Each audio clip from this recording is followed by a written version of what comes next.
Hey guys, welcome back to my channel. I am Danielle, aka Stitcherista here on YouTube, and today is Wednesday, April 26th. So, the last 2 days I've had extremely long work days, and I didn't do any diamond painting or stitching, so there was nothing for me to do a video for because I also had no purchases. So, I was off work today. Had some stuff to do though for work. I had an hour-and-a-half conference call with my boss. And just, house stuff and all of that. And I actually have some time off coming up though. I have 3 weeks off in May. Yes, I know. So I am off essentially from May 8th through Memorial Day. One of those weeks, Bill and I will be on a cruise. We're on a cruise for 8 days. So I'm debating whether to pre-record WIP and chats and have them go up the whole week we're gone. I'm debating whether to do that or not. Because I have the week before my cruise, I'm off, and then the week after I'm off. So I have some doctor appointments in there and things to take care of, but essentially 3 weeks not working, which is going to be fantastic. I figure that first day back to work is going to be rough after 3 weeks. I remember the 1 year when I was going through breast cancer treatment, my boss took a sabbatical with her husband for a month. So I was off work for a month. Yeah. And it was when I was going through the worst part of my chemo, so it couldn't have come at a better time. But yeah, I did do some stitching last night. After I was done work, I was like, I'm going to do some stitching. So I got done all of the diamonds on that page, and now I'm going back and filling in. So I am hoping to have that done. I can't even predict, but with having 3 weeks off, I will definitely be stitching every evening, I would guess.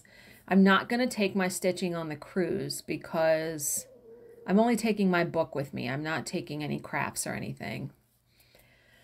But we'll see. I would like to be done that piece by the end of summer. That's my goal. I've been working on it since February, so it's taken me 2 months to get to where I'm at. Yeah, we'll see. Because I am going to start Phoenix next. That is the one I'm going to do next. Okay, I did start a new book. I had went through a couple of samples and didn't find one I liked, but I have finally found one I like. And it's called The Night She Vanished.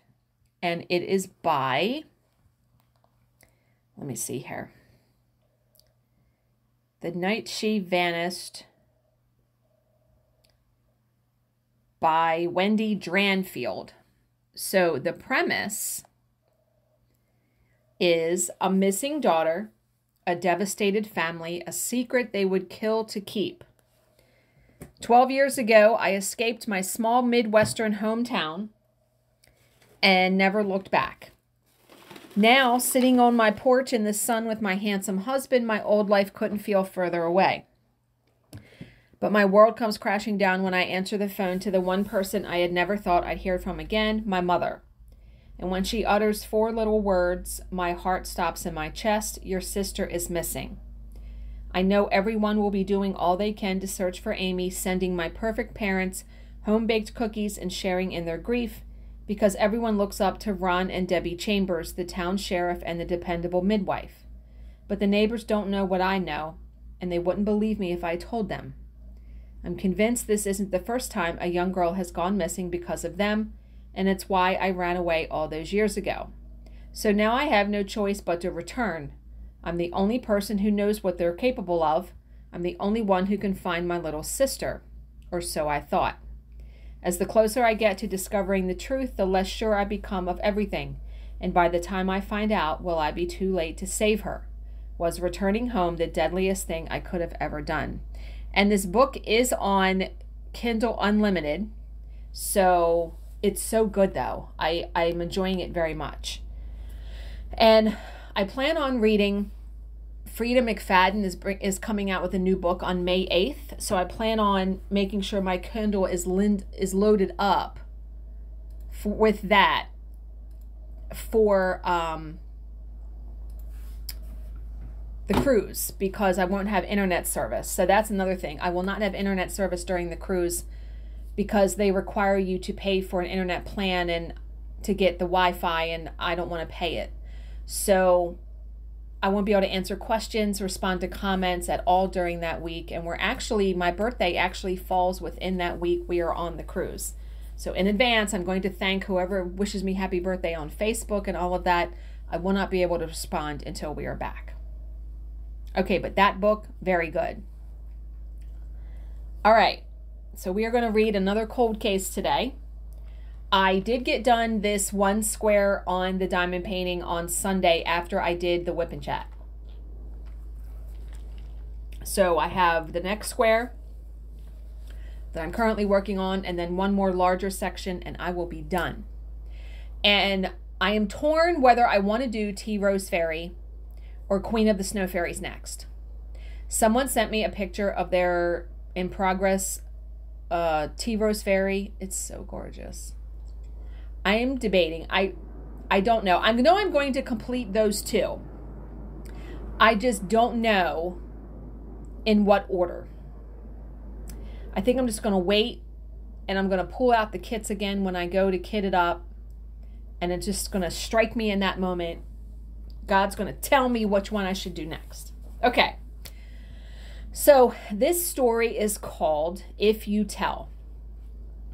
Maryville, Missouri is a typical small Midwestern town, a sleepy rural burg where hardly anything of note happens.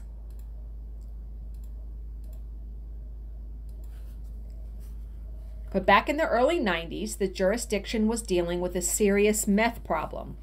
So serious that agents of the Bureau of Alcohol, Firearms, and Tobacco got involved. The first thing that these investigators did was to determine who the main narcotics supplier was in the area. That was easily established. Everyone knew that local drug lord Tony Emery had cornered the market. Next, the feds sought out a weak link in Emery's supply chain and zoned in on Christine Elkins, a 32-year-old mother of two, whose meth habit had forced her into some desperate measures.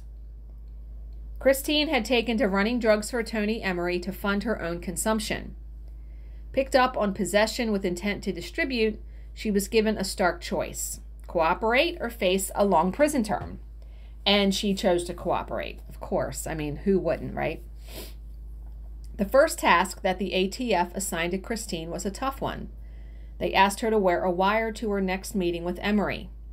Christine was less than keen on the idea. She knew what Tony was like. He was a ruthless man who would not take kindly to betrayal. If he even suspected that she was wired, she would be in deep trouble. But Christine had little choice in the matter, and so she agreed to be fitted with a recording device. In the movies, this usually plays out with the criminal mastermind revealing all about his unlawful activities, providing investigators with everything they need to bring him down. But real life isn't like Hollywood. Emery immediately picked up on Christine's nervous demeanor and asked outright if she was wearing a wire. Christine said no, and Emery then warned that he would kill her if he ever found out that she had betrayed him. Christine left that meeting understandably shaken. In fact, she was so traumatized that her handlers pulled her from the case. They would still require her to testify against Emery once they got him in front of a judge and jury, but for now she was off the hook. Only the feds had badly underestimated just how much the encounter with Emery had terrified Christine. There was no way she was ever going to take the stand against him in a court of law. In early August 1990, Christine asked a friend to look after her sons while she went to a meeting. She wouldn't say who she was going to see, but she was quite obviously anxious. "If I don't come back, you'll find me at the morgue," she told her friend. She did not know just how prophetic those words would turn out to be. Christine drove away in her maroon two-door Oldsmobile Cutlass that day and was never seen again.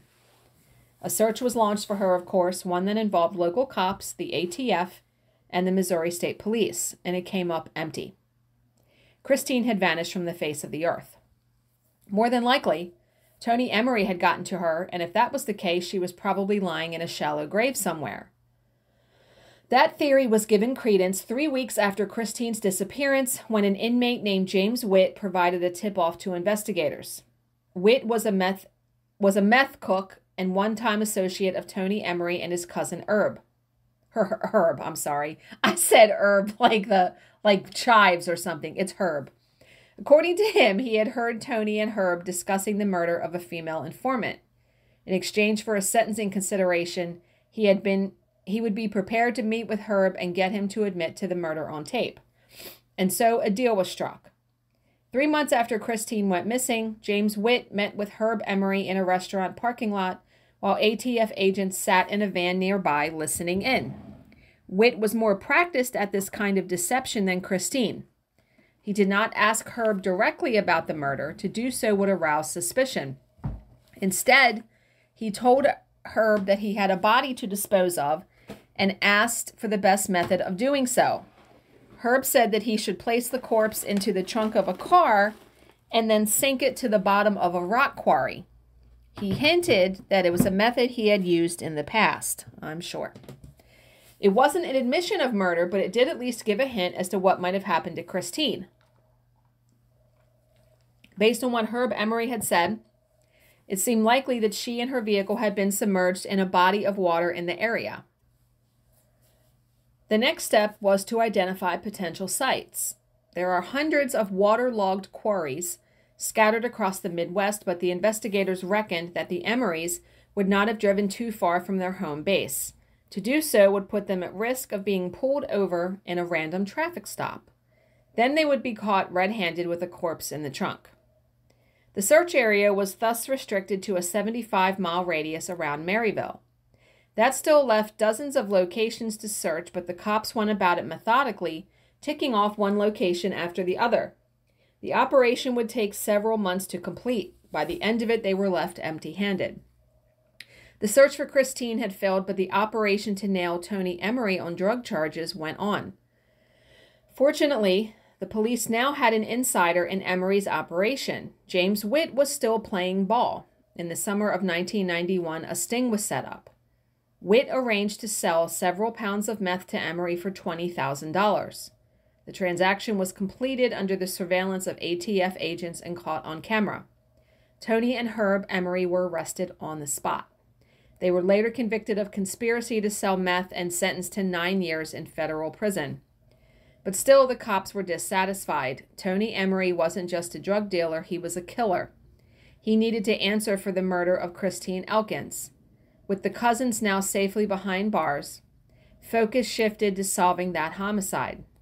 A name had come up during James WIP's taped conversations with Herb.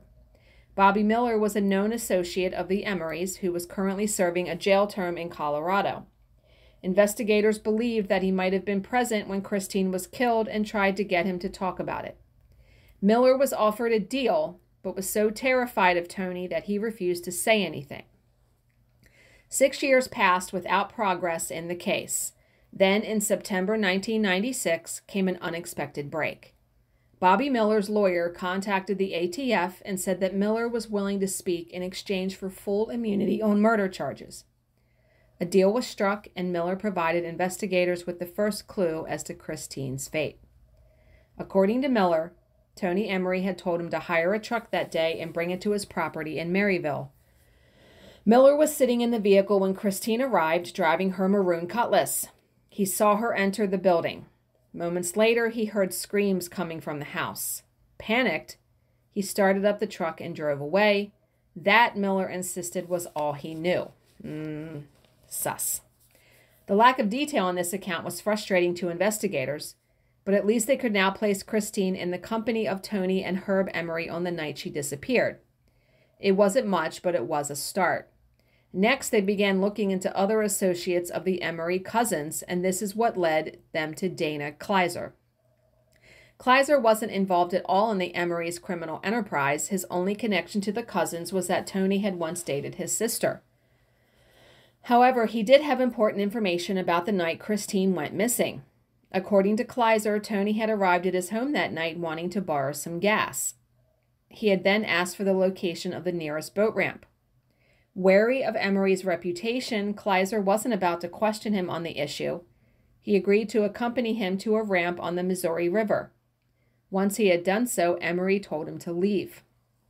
And it was all starting to fall into place. Investigators believe that Christine had agreed to meet with Tony Emery that night, probably to reassure him of her loyalty.